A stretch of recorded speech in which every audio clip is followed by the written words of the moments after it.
నమస్కారం అండి, నా పేరు శ్రీనివాస్. నేను గోదావరిఖనిలో ఉన్న సింగరేణి కాలరీస్ కంపెనీ లిమిటెడ్లో వర్క్ చేస్తున్నాను. నేను వర్క్ చేసే టైంలో సడన్గా కడుపు నొప్పి రావడంతో అక్కడికి వెళ్ళిన తర్వాత టెస్టులు చేసిన తర్వాత జాండీస్ అని హెపటైటిస్ అని వచ్చిన తర్వాత ఇమీడియట్గా మా కంపెనీ వాళ్ళు ఈ పేస్ హాస్పిటల్ మాదాపూర్ బ్రాంచ్కి రెఫర్ చేయడం జరిగింది. ఇక్కడికి వచ్చాక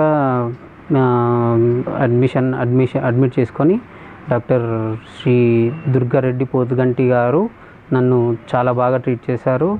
నాకు అప్పుడు నిలబడే ఓపిక కూడా లేకుండే, బాడీ మొత్తం షివర్ అవుతుండే, మొత్తం విటమిన్స్ అన్నీ పడిపోయినాయి. తర్వాత రిపోర్ట్స్లో డాక్టర్ 2 days వరకు నేను స్పృహ లేకపోతే డాక్టర్ వాళ్ళు తర్వాత చెప్పడం జరిగింది నాకు ఇలా అని. విటమిన్స్ అన్నీ మొత్తం లో అయిపోయినాయి. ఒక 2 days 24/7 డాక్టర్ కేర్ తీసుకొని నన్ను చాలా బాగా ట్రీట్ చేశారు. దాని తర్వాత ఒక 2 daysలో నేను మళ్ళీ నిలబడగలిగాను. కానీ అప్పటికి జాండీస్ ఎక్కువ అయిపోయింది. 27 వరకు రావడం జరిగింది జాండీస్.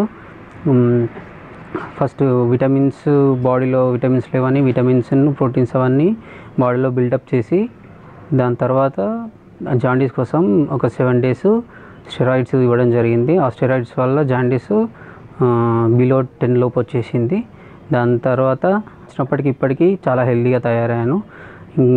మళ్ళీ ఇక్కడ ఉన్నటువంటి వాతావరణం కానీ పనిచేసే సిబ్బంది కానీ వీళ్ళందరూ కూడా చాలా కలుపుగోలుగా, అట్లా అంటే కేర్గా అన్నట్టు, చాలా కేర్గా.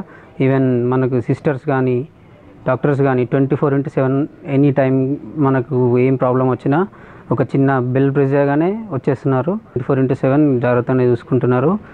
చిన్న వితిన్ 5 minutesలో ఏం ప్రాబ్లం వచ్చినా దీని గురించనే కాకుండా ఏదైనా నొప్పి కానీ ఏమైనా వచ్చినా కానీ 24/7లో ఖచ్చితంగా 5 minutes లోపు ట్రీట్మెంట్ స్టార్ట్ చేయడం జరుగుతుంది.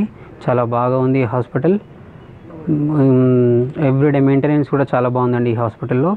మార్నింగ్ 5 o'clockకే స్టాఫ్ వచ్చేసి బెడ్షీట్ రూమ్స్ అన్ని క్లీన్ చేసి బెడ్షీట్స్ అవన్నీ చేంజ్ చేస్తారు. పిల్లోస్ డైలీ ఇవన్నీ చాలా నీట్గా ఉంచుతున్నారు. హాస్పిటల్ కూడా ఎట్లాంటి ప్రాబ్లం లేదు. ఇక్కడికి వచ్చిన తర్వాత ఒక హెల్తీ అట్మాస్ఫియర్ కూడా ఉంది ఈ హాస్పిటల్లో.